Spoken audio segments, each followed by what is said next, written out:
Police Regional Office 11 nagpasok ng blue box at iba pang gamit sa KOJC compound sa Davao City. Sheila Guo hindi pa tiyak kung pwedeng maging state witness. Posibleng pagdedetain sa kanya sa ibang kulungan, pinag-aaralan ayon kay Senador Sherwin Gatchalian. Pahayag ni Lieutenant Colonel Jove Espinido na ang Philippine National Police ang pinakamalaking crime group sa bansa, insulto umano sa imahe at matitinong pulis. Mga biyaherong papasok ng Pilipinas na may mga sugat o pantal, kailangan nang ideklara sa e-travel form.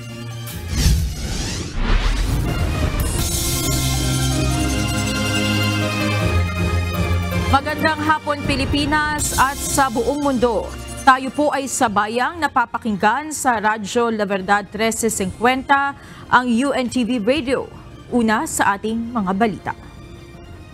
Hindi pa tiyak ng Senado kung pwedeng maging state witness si Sheila Guo sa mga isyong kinasasangkutan ng sinasabing kapatid nitong si dismissed Banbantarlac Mayor Alice Guo. May mga panuntunan na sinusunod para rito at wala pa silang nakikitang indikasyon na pasok dito si Sheila. Ayon kay Senator Sherwin Gatchalian, posible rin itong idetine sa ibang kulungan upang mapilitang magsabi ng katotohanan. Ito ang balita ni Asher Cadapan Jr. Kung gagawin siyang state witness, ang gusto natin magsabi siya ng impormasyon o magsabi siya ng mga nalalaman niya tungkol kay Alice Guo at sa ginagawang hindi magaganda ni Alice Guo. Lalong-lalo na yung relasyon ni Alice Guo sa Pogo. Magiging mahirap para kay Sheila Guo na maging state witness sa mga isinasagawang investigasyon sa operasyon ng Philippine Offshore Gaming Operators o POGO sa bansa. Ito ang palagay ni Senador Sherwin Gatchalian matapos humarap si Sheila Guo sa huling pagdinig ng Senado. Paliwanag ng mambabatas, mahihirapang maglahad ng impormasyon si Sheila Guo laban sa umano'y kapatid dito na si dismissed Banbantarlac Mayor Alice Guo. Ito ay dahil iisa lang ang abogado ng magkapatid at maaring ang pinatalsik na alkalde pa ang nagbabayad ng serbisyo para sa kanilang legal counsel. Maaga pa para sabihin kung may pwede siyang maging state witness kasi hindi siya nagsasabi ng kompletong detalye, no? At base kasi sa dokumento at ipinakita nga natin na sentro siya doon sa mga aktibidad at sa mga pinepermahan niyang mga dokumento. So just based on the documents alone, meron siyang alam. No? Pero kung gaano kalalim yung alam niya, yun ang maaga pa para masabi ngayon. Dagdag pa ni Senador Win, maraming kulang at butas ang mga kwento ni Sheila Guo kaya hindi rin ito kapani-paniwala. Marami rin mga details na inconsistent. For example, sinabi niya na first time niya nakilala si Cassandra sa Malaysia, pero lumabas na bumabiyahe sila. Okay. No? At meron kaming mga flight details na nakita. In fact, hindi lang si Cassandra yung kasama, kung hindi yung isang mastermind nung Pogo sa Porac, yung si Duaren Yu. Kung hindi pa rin makikipagtulungan at magbibigay ng mga detalye si Sheila Guo, sinabi ni Senador Gatchalian na pwedeng ikulong ito sa ibang lugar. Gaya na lang sa kaso ni Cassandra Leong na napilitang sumagot sa mga tanong ng Quadcom matapos bantaan ng mga miyembro ng House of Representatives na ikukulong sa Correctional Institute for Women kung hindi magsasalita sa pagdinig kagabi. Hindi naman na iba na nag-detain ng Senado sa ibang kulungan, no? Ibang jail. Pwede rin yun, no? Dahil dito aminado naman tayo, mas komportable, mas pag hindi pa rin magko-cooperate o magbibigay ng detalye, pwede siyang makulong sa ibang lugar. Sa Lunes, September 2, itinakda ang susunod na pagdinig sa Senado kaugnay ng iligal na operasyon ng Pogo sa bansa. Inaasang dadalo na dito si Cassandra Leong matapos payagan na ng mababang kapulungan. Asher Cadapan Jr., UNTV News and Rescue. Diyos ang aming sandigan, serbisyo publiko ang aming pinahalagahan. Maghahain din ng mga otoridad ng reklamong money laundering laban kay dating Mayor Alice Guo at kapatid nitong si Sheila Guo. Hahabulin din ng Department of Justice o DOJ ang mga abogado ni Alice Guo na nagsumite ng falsipikadong counter-affidavit. Ito ang balita ni Dante Amento. Baka bukas or sa isang linggo ay masasampahan na siya ng kaso ng money laundering kasama si Alice Guo at madami pa ibang individual. Posibleng maharap din sa reklamong money laundering si Sheila Guo at ang kapatid nitong si dismissed Mayor Alice Guo. Ayon kay Department of Justice Undersecretary Nicolas Felix T., may iba pang individual na kasama rin sa sasampahan ng reklamo. Pero hindi nagbigay ng detalye ang DOJ hinggil sa inahahandang money laundering complaint. Una nang kinasuhan si Sheila Guo sa Pasay City ng paglabag sa Passport Act at disobedience to legislative summons o hindi pagtalima sa sapina ng Kongreso. Dagdag pa ni Yusek T, ang pag-amin ni Sheila Guo na hindi siya tunay na Pilipino ay lalo itong magdidiin sa kanya. Dahil doon sa pag-aamin niya na hindi naman siya tunay na Pilipino, na peke yung kanyang birth certificate, kung tutuusin, fatal na yun doon sa kanyang kaso for violation of Passport Act. Si Cassandra Leong naman ay mahaharap din anya sa mabigat na reklamong human trafficking dahil sa kaugnayan nito sa Lucky South 99 Pogo. Hahabulin din umano ng DOJ ang mga abogado ni Alice Guo na nagsumite ng kanyang falsipikadong counter-affidavit. Gayon din ang nagnotaryo ng dokumento na si Attorney Elmer Galicia. Kumbaga, they were the ones who made the counter-affidavit off record. Kung tagapagsalita naman niya, siya naman, pinalaganap yung kwento na nandito pa si Alice Guo sa mga interviews. Dante Amento, UNTV, News and Rescue. Diyos ang aming sandigan, serbisyo publiko ang aming pinahahalagahan. Inakusahan kahapon ni Police Lieutenant Colonel Jovi Espinido sa Kamara ang Philippine National Police bilang biggest crime group sa bansa. Ayon kay PNP Public Information Office Chief Police Colonel Gene Fajardo, bukod sa mayroon itong hindi magandang epekto sa imahe ng pambansang pulisya, unfair din ito sa matitinong pulis na nagbubuwis ng buhay sa pagserbisyo. Ito ang balita ni Leia Ilagan. Ang isang organized crime group ay binuo para sa isang purpose lamang. Ito ay to commit crimes. So malayong-malayo ito sa realidad na kung bakit itinatag ang PNP mula sa Philippine Constabulary at Philippine PCINP. So hindi natin alam kung saan nanggagaling yung sinasabi nitong police officer na ito. Ikinagulat ng pamunuan ng pambansang pulisya ang naging pahayag ni Lieutenant Colonel Jovi Espinido sa Quadruple Committee hearing kahapon sa Kamara na ang Philippine National Police ang pinakamalaking crime group sa bansa. Ayon kay PNP Public Information Office Chief Police Colonel Gene Fajardo, nakalulungkot na inihalintulad pa ng isang aktibong pulis ang organisasyon sa grupo ng kriminal. Seryoso ang naging aligasyon at unfair ito sa mga matitinong pulis, maging sa mga nagbubuwis ng buhay sa paggawa ng maayos na trabaho.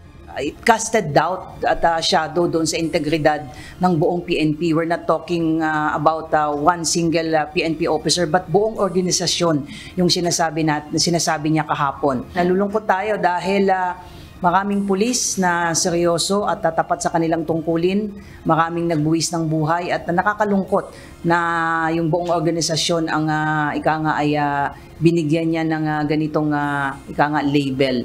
Gayunman, sinabi ni Colonel Fajardo na dapat na ituring ng mga pulis na hamon ang mga naging pahayag ni Espinido upang mas paghusayin pa ang kanilang mga trabaho. This should serve as a challenge to everyone, to us na sa loob ng PNP na para mas lalong pag-ibayuhin at paigtingin yung aming mga trabaho para ipakilala at ipakita sa ating mga mamamayan na seryoso tayo sa ginagawa nating paglilinis sa ating hanay. Yung ating internal disciplinary mechanism ay tuloy-tuloy. Nauna nang sinabi ni Interior and Local Government Secretary Benhar Abalos na pag-upo pa lamang sa pwesto ng Marcos administration ay nagsagawa na sila ng internal cleansing sa hanay ng PNP. Basta ako sinabi ko, panahon namin, ganito ginawa namin, pag-upo ng ating mahal na Pangulo, talagang yan ang cleansing kaagad. In fact, makita nyo ang aming sincerity rito, talagang pinag-resign lahat ng generals and colonels. Mabigat yun hindi biro yun.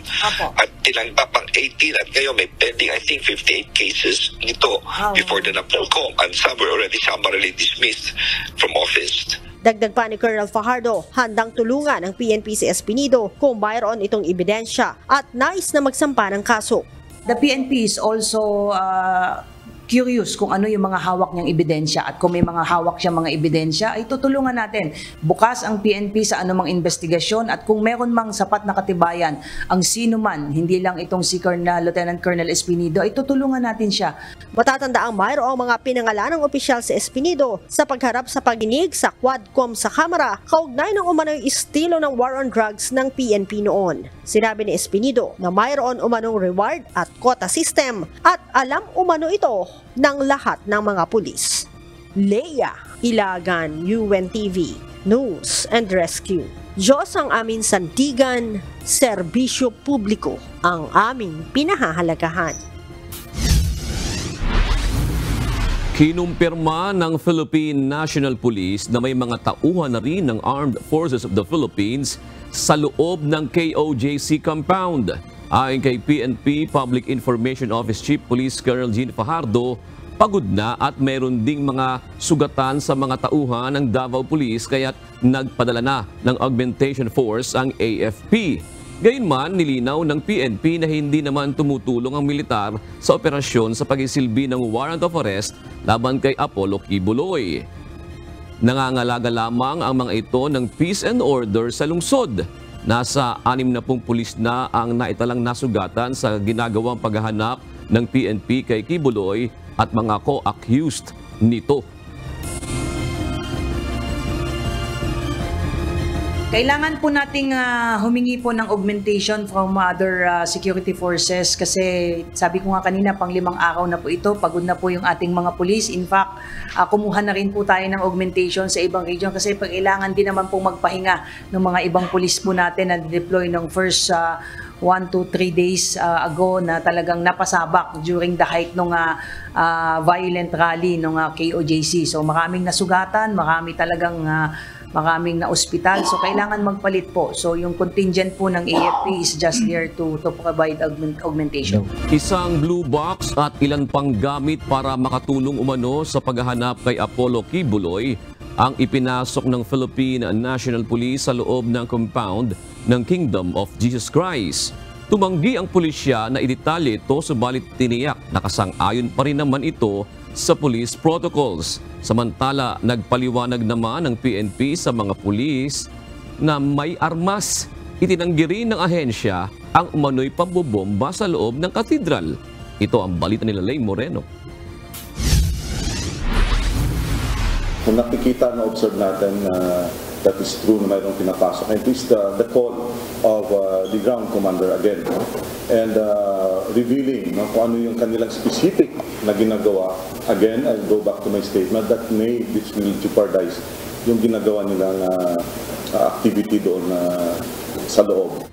Kinumpirma ng Philippine National Police na maipinasok silang mga gamit sa loob ng compound ng Kingdom of Jesus Christ. Pasado 2:00 kaninang madaling araw, isang malaking blue box ang dinala ng mga pulis. Nagpasok rin sila ng rotary hammer at underground scanner. Batay sa mga videong kuha ng kampo ng KOJC, maririnig ang tila tunog ng mga drill sa second floor ng JMC College.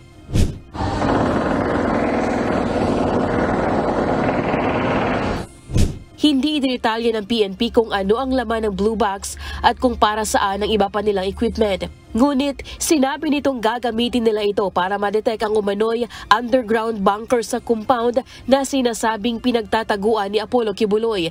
Tiniyak rin ng pulisya na walang dapat ikabahala ang publiko dahil sinusunod umano nila ang police operational procedure sa pagsisilbi ng warrant.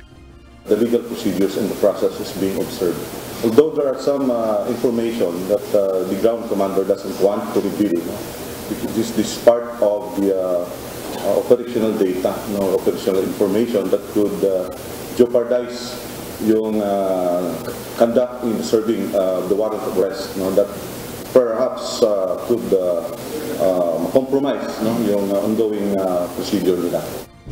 Pinabulaan na naman ng pulisya ang usap-usapan na balak nilang pasabugin ng compound kung hindi isusuko ng KOJC si Kibuloy. Giit ng PNP, wala itong katotohanan dahil si Kibuloy at mga co-accused lamang nito sa kaso ang target ng operasyon. Nabubumbahin daw itong aming cathedral, which is really a sacred place for KOJC member. Never namin sisirain ang structure or ng KOJC na pasasabugin in that sense. Kasi we are not after the structure, we are not after the church, we are not after the KOJC members, we are after the fugitive Kibuloy. Dumepensa naman ang PNP sa pagbibitbit ng armas ng mga pulis sa loob ng compound. Anila, bahagi lamang ito ng ipinatutupad na security measures sa operasyon. May mga armas na po is yung mga perimeter security namin. And certainly, in case may kinakailangan ng police intervention. O may mga units po tayo na nakatalaga din as perimeter security and for police intervention if necessary. Kaninang umaga, daan-daang pulis na naman ang pumasok sa KOJC compound. Ngunit giit ng PNP, karelyebo lamang ito ng mga pulis na naka-duty sa ilang araw ng paghahanap kay Kibuloy. 6 na araw nang nasa loob ng compound ng mga pulis at nananatili pa rin silang positibo na malapit na nilang matuntun ng lokasyon ng puganteng lider. Positive, but as to whoever, we cannot for now explicitly give that information. Inihayag din ng PNP na nagkakaroon sila ng kaunting problema dahil sa resistance ng KOJC members. Sa katunayan, 6 na po nilang tauhan ang nasugatan sa pagpapatupad ng warrant of arrest. 48 KOJC members naman ang dinala sa ospital matapos makaranas ng mga gasgas, sugat sa katawan, pananakit ng mata at iba pa. There are areas na talagang nade-delay because yun nga, nagbibigay sila ng somehow parang dinidisturb nila yung ating kasamaan sa PNP. Not all areas ay agad-agad mapasukan ng ating kasamaan sa PNP. It's a wide area, sinabi ito namin, at iniisa-isa po ito. So hindi po madali yung hinaharap ng ating PNP everyday just to cover all the areas. Lalaine Moreno, UNTV News and Rescue. Diyos ang aming sandigan, serbisyo publiko ang aming pinahahalagahan. Binisita ng Secretary General ng Permanent Court of Arbitration si Pangulong Ferdinand Marcos Jr. sa Malacanang. Sa maikling pulong, inihayag ng Pangulo ang halaga ng arbitration court sa gitna ng kinakaharap na hamon ng Pilipinas sa rehiyon. Ito ang balita ni Nel Maribuhok. Of course, the Philippines right now, the permanent court of arbitration is an important part of our foreign policy. Kinikilala ni Pangulong Ferdinand Marcos Jr. ang halaga ng Permanent Court of Arbitration o PCA sa foreign policy ng kanyang administrasyon. Ito ang binigyan diin ng Pangulo ng mag-courtesy call sa Malacanang kanina, ang PCA Secretary General na si Marcin Chepelac. Ayon kay Pangulong Marcos Jr., naging kritikal ang arbitration court sa mga kinakaharap na hamon ng bansa, partikular na rito ang usapin sa West Philippine Sea. Considering all of the challenges that we are facing right now, our continuing adherence to international law, the Court of Arbitration is one area where we can say that is an argument that we can make and have made in several instances. 2016 nang ilabas ng Permanent Court of Arbitration ang resolution nito ukol sa South China Sea. Pinagtibay ng Arbitral Tribunal ang mga karapatan ng Pilipinas sa West Philippine Sea at binabaliwala ang pag-aangkin ng Beijing sa halos kabuuan ng South China Sea. Pinag-aaralan na rin ng Solicitor General ang ilang hakbang upang permanenteng kilalanin ng mga susunod na administrasyon ang naturang arbitral award. We're still studying it and we're trying to find a way where we can address the issue of, for example, the 2016 Arbitral Tribunal Award, how it will be honored permanently from one administration to another. Ayon naman kay Senate President Francis Escudero, kinakailangang maghain ng petisyon ng SOLJE na humihiling sa local court na kilalanin ng 2016 Hague ruling upang ito ay maging bahagi na ng batas ng bansa. Nel Maribuhok, UNTV News and Rescue, Diyos ang aming sandigan, serbisyo publiko ang aming pinahalagahan. Ipinagtanggol ni Defense Secretary Gilberto Gibo Teodoro ang planong pagpapalawak sa Mutual Defense Treaty sa pagitan ng Pilipinas at Estados Unidos sa budget deliberation sa Kamara.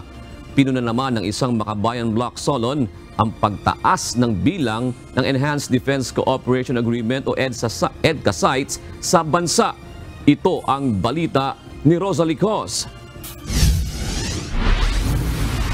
So just as the aggressor has variables, millions of variables in its playbook, we have to also restudy. There are no specifics right now.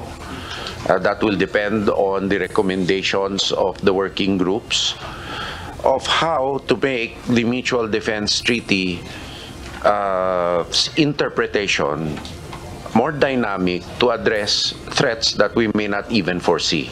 Humarap sa House Committee on Appropriations si Defense Secretary Gilberto Gibo Teodoro para sa pagdinig ng panukalang pondo ng kagawaran sa 2025. Sa pagdinig na ungkat ang plano ng Defense Department na palawakin ang sakop ng Mutual Defense Treaty sa pagitan ng Pilipinas at Estados Unidos. Taong 1951 nilagdaan ang kasunduan na batayan ng security partnership sa pagitan ng dalawang bansa. Nakapaloob sa treaty na tutulungan ng Amerika ang Pilipinas sakaling magkaroon ng armadong pag-atake sa mga sundalo, barko at eroplano ng sinuman sa dalawang bansa. Ayon kay Secretary Teodoro, layo ng pagrepaso sa kasunduan na matugunan ang tumitinding agresyon ng China sa West Philippine Sea. According po sa inyo, there are ongoing conversations to broaden the interpretations of the Mutual Defense Treaty between the Philippines and the United States in response to China's growing aggression toward Filipino aircraft and vessels in the West Philippine Sea. Ngayon, ang tanong ko po, anong specific na babaguhin sa MDT? Wala pong babaguhin sa MDT. It's just we don't want to get canalized on an interpretation on an attack of an armed vessel. It's more for strategic purposes because China uses non-lawful system of aggression which a static interpretation and static processes will not address. Ayon sa kalihim, wala pang detalye sa ginagawang pagrepaso sa MDT. Depende rin sa rekomendasyon ng working groups ang susunod nilang magiging hakbang kaugnay nito. Hindi naman nangangahulugan ng pagrepaso sa kasunduan na dadagdagan pa ang Enhanced Defense Cooperation Agreement o EDCA site sa bansa. Sa kasalukuyan, may 9 lokasyon ng EDSA facility sa Pilipinas. Pinuna naman ni House Deputy Minority Leader, ACT Teachers Party List Representative Franz Castro ang anay dumadaming military exercises ng Pilipinas sa ibang bansa. Ayon sa mambabatas, nakakatanggap sila ng ulat na naaapektuhan na ang kabuhayan ng mga mangingisda, bunsod ng mga pagsanay na ito. Yun nga po yung worry natin doon. So, yung Pilipinas, Mr. Chair, nagiging lunsaran na yan ng mga military exercise and practices ng iba't ibang mga bansa. So, dati US lang yan. So, meron tayong Japan, meron tayong Canada, meron tayong Australia. So, ano na lang ang tayo na lang talagang ginagawa na lang tayong military exercise na lugar. Subalit giit ni Defense Secretary Teodoro, ang pagkakaroon ng military exercises sa ibang bansa ay ginagawa rin ng iba sa layuning mapalakas ang kapasidad at kakayahang pangalagaan ng seguridad. Giit nito, ang mga agresibong hakbang ng China sa West Philippine Sea ang nakaapekto sa kabuhayan ng mga kababayang mangingisda. Hindi lang po Pilipinas ang site sa ASEAN ng multilateral exercises. Indonesia, exercise Garuda, ginagampanan po ngayon. Thailand, ang COP Thunder, nandyan po. Singapore, nandyan din po, multilateral exercises. Vietnam, nandyan din po. Australia, nag-participate din po ngayon. Japan, South Korea, lahat po nag-e-eksersisyo. Lahat ng bansa, hindi lang po tayo. tayo. Walang koneksyon ang fisher folk natin sa ang pagharang ng China sa fisher folk natin sa mga exercises. Ito po ay sariling gawa ng unilateral at illegal na activities ng China. At pag tayo po ay bibigay dito, we are appeasing them and not negotiating with China. Rosa Licoz, UNTV News and Rescue. Diyos ang aming sandigan, serbisyo publiko ang aming pinahahalagahan. Narito ang mga balita sa iba't ibang panig ng mundo. Ihahatid ng ating global correspondent na si Nerissa Dando mula sa Nagoya, Japan.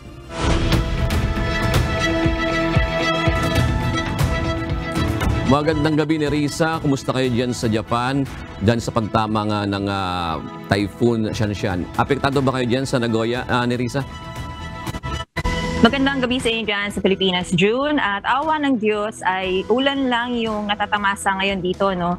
Umuulan dito sa bahagi ng Aichi. Actually, malaking bahagi ng Japan ay nakararanas ng pag-ulan simula nang mag-landfall sa area of responsibility ng Japan ang bagyong Shanshan, or Typhoon 10 dito sa Japan kung tawagin. At bagamat inaasahan na tatama or posibleng tumama dito sa Aichi Prefecture kung saan nakalocate or located ang Nagoya sa September 1 or September 2 dahil sa mabagal na pag-usad ng bagyo, ay makakaranas na kami hanggang sa araw na yon kung hindi magbabago ang direksyon ng bagyo ng mga pag-ulan at heavy rain or minsan ay pabugso-bugsong pag-ulan na may kasamang pagkulog. June?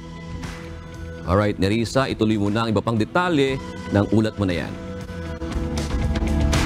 3 na ang naitalang kumpirmadong patay matapos mag-landfall sa Japan ang Typhoon Shanshan. Dakong alas 8 ng umaga local time nang manalasa ang malakas na bagyo sa Kagoshima Prefecture sa isla ng Kyushu ayon sa Japan Meteorological Agency. Nag-issue na rin ng babala rare special warning ang JMA para sa posibleng landslides at large-scale damage na maaaring idulot ng bagyo.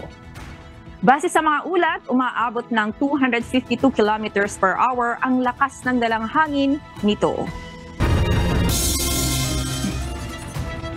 Hindi pa rin matukoy hanggang ngayon ng Federal Bureau of Investigation kung ano ang nag-udyok sa gunman para subukang patayin si dating United States President Donald Trump sa kanyang campaign rally sa Pennsylvania noong Hulyo.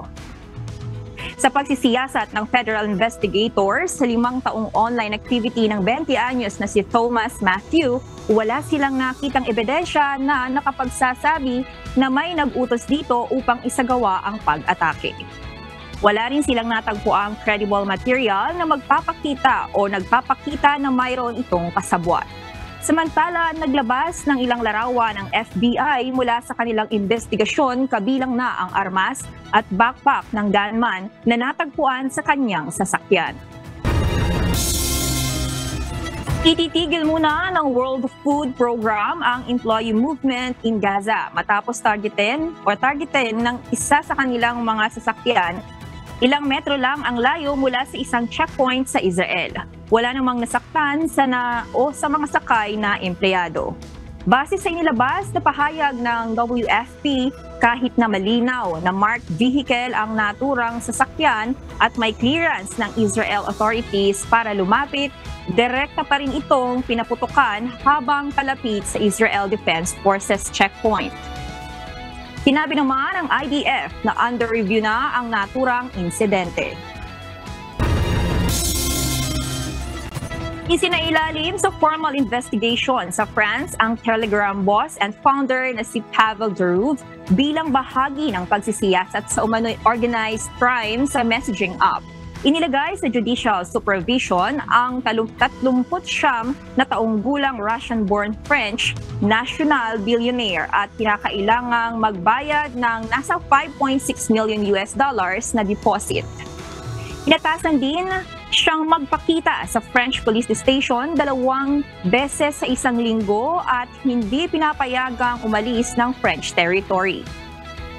Si Durov ay unang i-detain pagdating sa isang airport sa Paris noong Sabado. At Yan ang mga balita mula sa iba't ibang panig ng mundo. Mula dito sa Nagoya, Japan, ako si Nerissa Dando. Magandang gabi.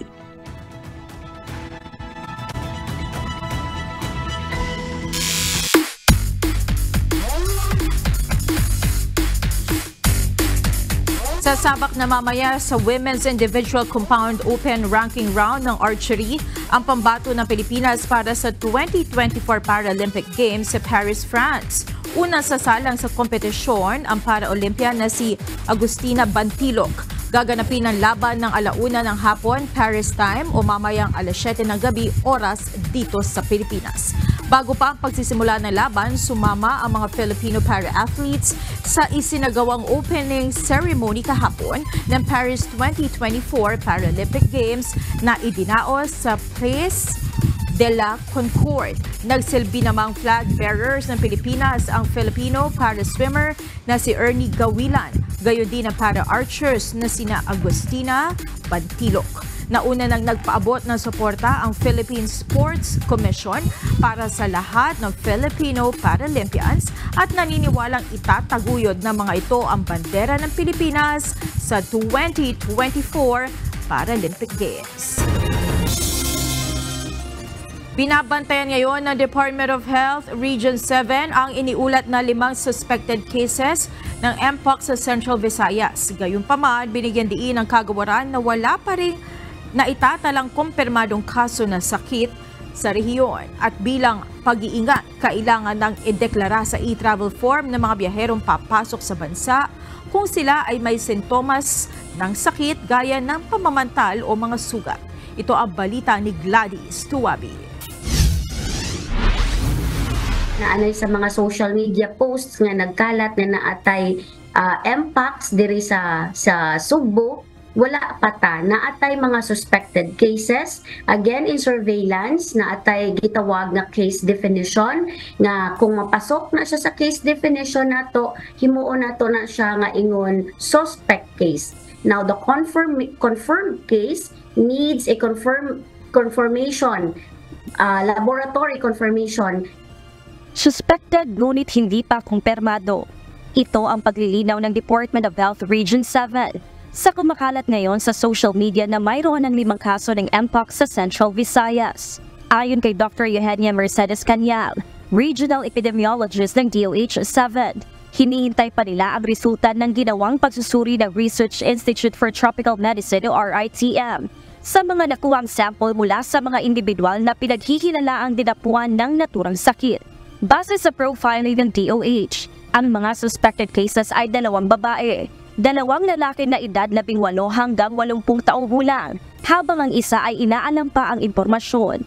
Ang mga ito ay walang travel history.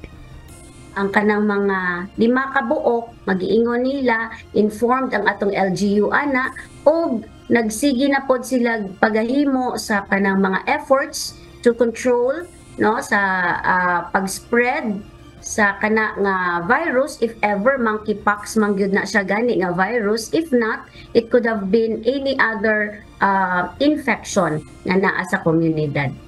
Bukod sa isinasagawang monitoring at surveillance ng kagawaran, nakapagsagawa na rin ang contact tracing sa mga miyembro ng pamilya at mga taong huling nakasalamuhan ng 5 suspected cases sa Central Visayas. Upang maiwasang madagdagan ang bilang ng Mpox cases mula sa ibang bansa, partikular ang Clade IB, magdadagdag ng kaunti ngunit napakahalagang pagbabago ang DOH Bureau of Quarantine sa kanilang screening questions na kailangang sagutan sa kanilang e-travel form. Kung oo ang isasagot sa tanong na kung nagkaroon sila ng sakit sa nakalipas na 30 araw, kakailanganing mamili sa drop-down list kung may rashes, vesicles o blisters, at kailangan sagutin ito ng tapat ng isang biyahero. Patuloy na paalala ng DOH sa publiko, panatilihin ang maayos na hygiene, gaya ng palagiang paghuhugas ng kamay at pagsusuot ng face mask upang maiwasang mahawa sa iba't ibang impeksyon, hindi lamang sa Mpox. Gladys Tuwabi, UNTV News and Rescue. Diyos ang aming sandigan, serbisyo publiko ang aming pinahahalagahan. Mabilisan na ang pagkilos ng Department of Health kaugnay sa halos magkakasunod na naitatalang bagong kaso ng Mpox sa bansa. Kaugnay nito, tinitingnan na nila ang lahat ng paraan upang mapigilan ang posibleng pagkalat pa nito. Ito ang balita ni Jed Neresina. Tama yun. Tinitignan ng DOH at kausap nga namin ng Philippine Dermatologic Society at iba pang mga kasamahan natin dun sa experts group na kinonvene ni Secretary Herbosa. Kung paano natin gagawin itong online, virtual, and photographic or video. Close, intimate at skin-to-skin contact. Ganito kung ilarawan ng Department of Health ang transmission o pagpapasa ng Mpox virus. Kaya isa sa tinitingnan ng kagawaran ngayon ay ang pagkakaroon ng virtual check-ups sa mga pasyenteng makararanas ng sintomas ng nasabing sakit. Ayon kay Department of Health spokesperson Assistant Secretary Albert Domingo, madali namang makita ang mga sintomas ng Mpox. Maaari itong kuhanan ng video o litrato at maipadala para ma-assess ng medical experts kung ano ang maaaring gawin ng pasyente. Remember, balat ang usapin dito. Balat sa balat, mga butlig sa balat, madaling makita ang simptomas ng Mpox. Hindi tulad ng COVID-19 na hininga, oxygen saturation, may mga vital signs. Ito, tignan mo lang yung balat, picturean mo, ipadala mo. Yun ang iniisip namin sa ngayon. Sa pamamagitan ng virtual o online consultation, mas mababawasan ang posibleng physical exposure o contact ng isang infected na tao. Plano ring maglagay ng DOH hotline para mas madali sa mga pasyente ang pagpapakonsulta at ma-refer agad ang mga ito kung kinakailangan ng mga test. Paalala rin ni Asek Domingo na maigi na sa mga eksperto sa balat o dermatologist kumonsulta kung makaranas ng sintomas ng Mpox. Hindi emergency or cause for emergency ang Mpox. Walang Mpox na nalalagutan ng hininga. Walang Mpox na inaatake sa puso. Ibang-iba siya sa COVID-19. Pinakamaganda at mahusay na tumingin sa mga dyan ay ang ating mga espesyalistang dermatologist. Kaya aniya ang mga dermatologists ngayon ang mga bagong frontliners pagdating sa depensa laban sa Mpox. At kasama ng Department of Health ang Philippine Dermatologic Society sa maigting na monitoring sa mga posibleng kaso ng nasabing sakit. Samantala, kasabay ng halos magkakasunod na naitatalang kaso ng Mpox sa bansa, binigyang diin ni Asek Domingo na mas mahalagang maibuhos o maibigay muna ang mga bakuna sa bansang lubhang apektado ng Mpox. Importanteng makontrola ang outbreak ng Mpox doon sa DRC para wag na siyang kumalat sa buong mundo. So sa ganito kaaga, hindi natin pinag-uusapan yung mga procurement or ganyan. Siniguro naman ng DOH na pinaiigting na sa bansa ang kakayahan ng mga ospital pagdating sa testing kaugnay sa sakit. Ngayong linggo siniscale up yung testing. Nakita natin na dumadami ang mga Pilipino na kusang loob na nagpapatest na araw o kaya mga linggo ay dadami ang magpapatest. Yan ang dahilan ko bakit ngayong araw ay merong meeting ang RITM online kasama yung mga ospital na magkakaroon ng sample collection sites at yun na rin mga PCR laboratories sa tuturuan kung paano mag-test para sa Mpox. Sinabi ni Assistant Secretary Domingo na sa mga naitalang kaso ng Mpox sa bansa ay wala pang nasasawi kung saan lahat ng mga naunang kaso ay gumaling na. Ngayon nakikita at may pruweba ang Department of Health na handa ang ating sistema sa Clade 2 variant ng Mpox na 2 taon nang nasa bansa. Paghahanda na rin ito sakaling makapasok ang mas matinding Clade 1B. Jed Neresina, UNTV News and Rescue. Diyos ang aming sandigan, serbisyo publiko ang aming pinahahalagahan. Tulong muna bago balita. Isang modified basic first first aid and basic life support training ang ipinagkaloob ng UNTV News and Rescue para sa mga empleyado ng isang FM radio station sa Sorsogon. Ayon sa pamunuan ng istasyon, naging inspirasyon nila ang tulong muna bago balita ng UNTV na nais din nilang mai-apply. Ito ang balita ni Resty Cosmo. Ako ang station manager ng New Gen FM 100.7 dito sa Bulan, Sorsogon. At sa ganitong mga pagkakataon, una kong naisip talaga na magkaroon muna ng training ang mga staff ko dito sa opisina. Isa ang Bicol Region sa mga lugar sa Pilipinas na madalas na dinadaanan ng bagyo. Ayon sa Pag-asa, 30% ng mga bagyo kada taon ay madalas na dumadaan sa parte ng Sorsogon, Camarines Sur at Camarines Norte. Dahil dito napakahalaga ng kaalaman sa first aid upang sa panahon ng trahedya ay makapagdugtong ng buhay sa mga nangangailangan. Alinsunod sa naging request ng station manager ng Newgen FM 100.7 na magkaroon ng seminar patungkol sa basic first aid and basic life support, ay matagumpay na nakapagsagawa ng training ang UNTV News and Rescue nitong August 25 sa Barangay Pabrika, Bulan, Sorsogon. At syempre, isang bagay ang importante na sa amin bilang isang local radio station, gusto ko rin naman na makita paano nga bang ginagawa ni Kuya Daniel kung paano nila naituro yung tulong muna bago balita na pwede naman namin i-apply dito sa Newgen FM. Kabilang sa itinuro ay ang wound management, foreign body airway obstruction at cardiopulmonary resuscitation. Sa pagtatapos ng nasabing aktibidad ay baon-baon ng mga radio staff ng Newgen FM 100.7 ang mga kaalaman at kaalagahan ng pagbibigay ng first aid na makatutulong sa kanila upang maging handa hindi lamang sa pagbabalita sa radyo, kundi maging sa pagtulong sa kanilang kapwa kapag may emergency situation. It was fun, then kumbaga yung experience natin kasi dito madadala talaga natin to sa pang-araw-araw nating pamumuhay. Resty Gosmo, UNTV News and Rescue, Diyos ang aming sandigan, serbisyo publiko ang aming pinahalagahan. Mahigit na sa kalahating milyong litro ang nakolektang langis mula sa lumubog na motor tanker Terra Nova sa Bataan. Dahil sa bilis ngayon ng siphoning operations, tiwala ang Philippine Coast Guard na agad matatapos ang proseso upang masimulan na ang pagpapalutang sa barko sa Setyembre. Ito ang balita ni Ryan Lacanlale. Kahapon sir, yung pinakamalaking nating siphon, nasa 230,000 liters yung na-siphon. So, tuloy-tuloy lang po sir. Hopefully, ma-reach po yung target natin na September 4 na siphon na po yung 1.4 million liters ng oil. Malapit nang matapos ang siphoning operation sa lumubog na motor tanker Terra Nova sa Limay, Bataan. Sa kabila ng maulang panahong kahapon, dulot ng habagat, ipinagpatuloy ng kinontratang Salvor Company ang pagkolekta ng langis mula sa tangke ng barko. Ayon sa Philippine Coast Guard, umabot sa mahigit 232,000 liters ang nakuhang langis sa loob lamang ng isang araw o katumbas ng 24,614 liters per hour. Sa kabuuan, nasa 806,254 liters na ng langis ang kanilang na-extract simula noong August 19. Sir, because of the booster pumps na ginagamit po natin recently, may mga adjustment, may mga ginawa po yung Salvor natin. At the same time po sir, syempre nung mga unang pagkuha mo, malapot sir yung langis.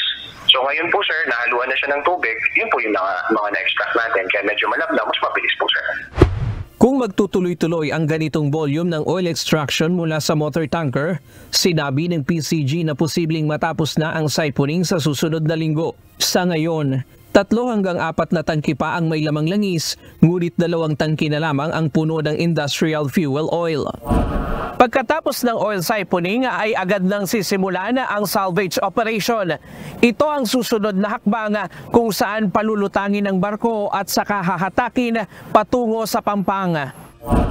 Wala ng detalye na inilabas ang Salvor Company hinggil sa salvage operations. May nakausap na ring waste management collector na siyang magdidispose sa mga nakolektang langis. Sir, definitely we have WMD, Waste Management Plan, na pinopose po ng Harbor Star. It will be catered by an accredited oily waste collector. Meron na po din tayo noon. May pagtatapunan po ng treatment niya, which is also being accredited by the DNR. Ryan Lacanlale, UNTV News and Rescue. Diyos ang aming sandigan, serbisyo publiko ang aming pinahahalagahan. 3 ang nasawi habang 7 naman ang napaulat na nawawala sa paglubog ng sinasakanilang bangka sa karagatang sakop ng Kaluya Island, Antique noong Lunes ng umaga. Ayon sa Philippine Coast Guard, galing sa Boracay ang motorbangka sakay ang nasa 20 individual kasama ang kapitan. Habang naglalayag, nasa lunga umano ng bangka ang malalakas na alon kaya ito tumaob. Nagpalutang-lutang umano sa dagat ang mga sakay ng bangka hanggang sa mapadpad sila sa San Jose, Romblon.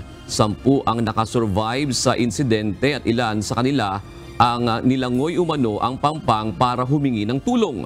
Sa ngayon ay nagpapatuloy pa ang search and rescue operation sa mga nawawalang pasahero.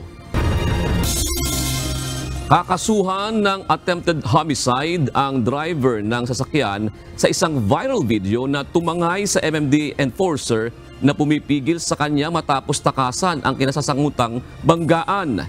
Tila eksena sa pelikula ang video kung saan napakapit na lamang ang enforcer sa ibabaw ng hood ng sasakyan. Pero iginiit ng driver na hindi niya sinasadya ang pangyayari at humihingi ito ng tawad sa enforcer. Ito ang balita ni JP Nunez. Sa totoo lang, nalagay po sa alanganin yung buhay po ng aming enforcer dahil imagine niyo naman kung nahulog siya doon at na bagok ang ulo or nasagasaan ng ibang sasakyan ay pwede pong ikapinsala ng aming enforcer. Ihahanda na ng Legal Department ng Metropolitan Manila Development Authority o MMDA ang kasong attempted homicide laban sa driver ng pulang SUV sa viral video na umano'y nagtangkang tumakas sakay ang enforcer sa ibabaw ng kanyang hood. Nangyari ito noong August 27 sa Sales East Service Road sa Taguig. Ayon sa MMDA, nasa kalahating kilometro din ang tinakbo ng sasakyan hanggang bago pumasok ng SLEX habang nasa ibabaw ng hood ang enforcer. Kanina humarap sa opisina ng MMDA ang rider ng Joyride at ang enforcer ng MMDA. Ayon sa Joyride rider, nabangga sila ng kotse pero idinahilan ng driver na may susunduin sa airport kaya nagmamadali itong umalis at ayaw nang maabala. Nagulat na lang po ako na biglang lumabas yung SUV na nabangga sa amin sa kasama ko yung pasahero. Nasagi lang po. Hinabol ng rider ang kotse dahil nasaktan umano ang kanyang sakay na pasahero at nais nilang managot ito. Pagdating ng Sales East Service Road, doon siya humingi ng tulong sa enforcer ng MMDA. Ayon sa MMDA enforcer na si Alan Harry Sadiwa, pag-aayusin sana niya ang rider at ang driver ng kotse. Pero imbis na makipag-ayos ang driver ay tumakas ito at nakunan na nga ang viral video na nakasakay siya sa ibabaw ng hood. Nabigla po ako nagulat ako sa ginawa niyang reaction. Ginawa niya, binangga-bangga niya ako and then nag-high rip siya ng makina ng sasakyan niya. Opo. Ang na-instinct ko na lang po doon, sasagasaan niya ako, sir. Ang ginawa ko, na imbis na masagasaan niya ako, napahawak po sa hood. Nakababa umano siya mula sa hood dahil nagminor ang driver bago pumasok sa SLEX. Nakapagpa-medical na ito. Masakit paan niya ang kanyang mga braso at tuhod dahil sa pagkakalaglag mula sa ibabaw ng hood. Iginiit naman ng driver na hindi niya sinasadya ang nangyari. Sinisi nito ang rider dahil may narinig umano siyang malakas na kalabog sa likurang salamin ng kanyang sasakyan na tila banta sa kanyang seguridad kaya siya nagmadaling tumakas. May bumabalagpag po doon sa likod ng sasakyan ko. Parang gustong basagin yung sasakyan. Hindi nagpanik po ako, nagkarangkada ako. Hindi ko nakasabit na pala yung MMDA doon. Doon yun yung part na nabidyoan na. Hindi ko po talaga intention na ganun mangyari sa MMDA. Humingi ito ng tawad sa MMDA at sa enforcer dahil sa insidente. Pero ayon sa enforcer, nais niyang managot sa batas ang driver dahil tila intensyon nitong sagasaan siya. Sa akin po, yung ginawa niya po sa akin na yun, hindi po pwedeng patawarin po yung ganong klaseng action na ginawa niya po sa akin. Gusto ko po siyang makakulong po, sir. Ayon sa MMDA, meron na rin silang reklamong isinumite sa Land Transportation Office at inaasahang maglalabas ang ahensya ng show cause order upang ipatawag ang driver ng sasakyan. JP Nunez, UNTV, News and Rescue. Diyos ang aming sandigan, serbisyo publiko ang aming pinahahalagahan. Sa October pa ng susunod na taon, maaaring magsimula ang mismong rehabilitasyon ng Guadalupe Bridge sa Makati City. Ayon sa Metropolitan Manila Development Authority o MMDA, sa January 2025 plano ng Department of Public Works and Highways na masimula ng paglalagay ng temporary bridge sa magkabilang gilid ng tulay. Aabutin ito ng 10 buwan bago tuluyang magsagawa ng temporary closure sa pagsimula ng rehabilitasyon. Oras na magsimula ang konstruksyon, outer lane lamang ng Guadalupe Bridge ang haharangan, hindi maapektuhan ang daanan ng EDSA busway at ilang linya ng tulay. Layo ng gagawing rehabilitasyon na patibayin ng tulay upang makayanan nito ang magnitude 8 na lindol. Sa naunang anunsyo ng DPWH, ngayong taon sana ang simula ng gagawing rehabilitasyon. Hindi naman siya ganon ka urgent na isara as soon as possible. So, meron lang nakikita na kumbaga, pangangailangan na i-reinforce siya. Pero kung daily use lang naman at hindi pa naman necessary na agad-agad isara.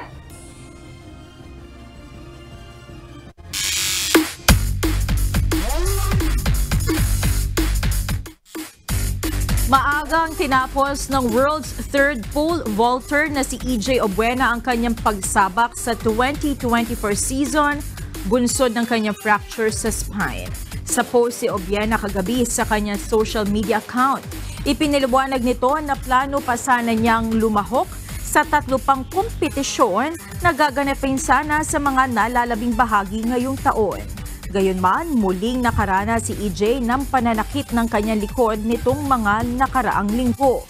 Ayon pa kay EJ, nagpakonsulta na siya sa kanyang doktor sa Italy at lumabas sa kanyang MRI na mayroon siyang fractures sa kanyang spine. Dahil dito, nagpa siya si EJ na bumalik na muna sa Pilipinas upang maiwasan na lumala pa ang kanyang kondisyon. Plano naman ni Obuena na muling sumabak sa kompetisyon sa 2025.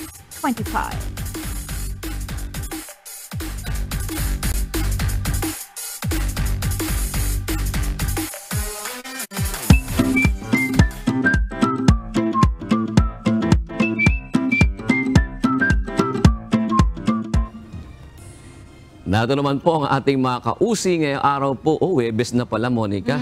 Napakabilis ng araw. Salamat po at shout out kina Tokayong June de Guzman, Erwin Huele at Rufo Malvar Rueda. Salamat po. Gayon din kay Fe de los Santos, Tony Salvador at Margaret Reyes Fernandez. And Sabbath ba ngayon ni Bernard Danis? Oo, nakatikim tayo ng kanyang handa. Sarap ba? Masarap? Masarap. Sino bang nagluto? Oo, masarap. Happy Sabbath sa iyo, Bernard.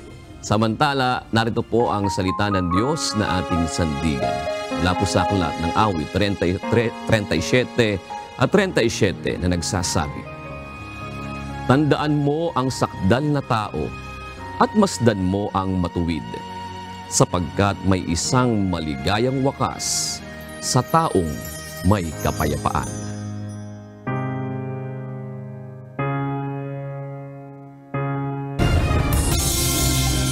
At yan ang kabuuan ng ating balitaan ngayong gabi. Aming inilahad ng buong katapatan kung paano namin nasaksihan. Kayo po'y makapagtitiwala ng aming nakita at narinig ang aming ibinabalita. At dito po sa UNTV, Diyos ang aming sandigan, serbisyo publiko ang aming pinahahalagahan. Magandang gabi po.